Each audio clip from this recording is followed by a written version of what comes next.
The home page has links to the Office 365 services that you and your users need. You can access Outlook, a team site, link, and more from this page. As an administrator, you also get access to the Admin Overview page, where you can set up and manage the settings for your services. Exchange Online and Outlook work together to provide email, calendars, and more. As the administrator, you manage settings for those services, customizing them for your company. For example, depending on the email system you use, you may want to migrate email accounts for your users. If users have Outlook 2007 or 2010 installed on their computers, Outlook will work with Office 365.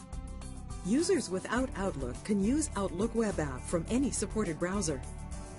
After you configure the settings, users must set up their desktop apps to work with Office 365. To do this, they need to install a download. Encourage the people at your company to install the downloads.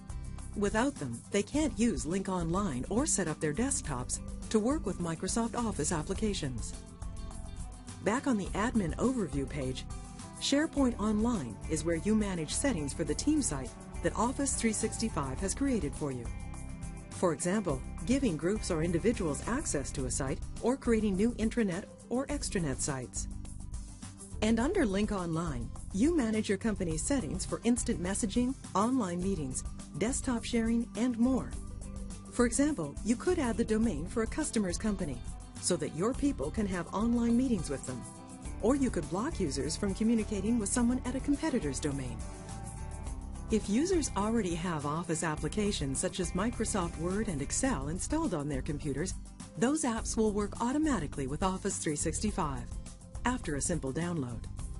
But even if a user doesn't have Office installed, they can still use Office web apps.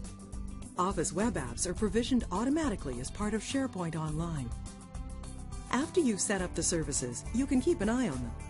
If a service is down for maintenance, you can check the status. The Service Health page shows you the resolution of every issue. And remember, if you need more information about how to set up and manage the services and their features, you can find help articles and community posts that tell you what you need to know.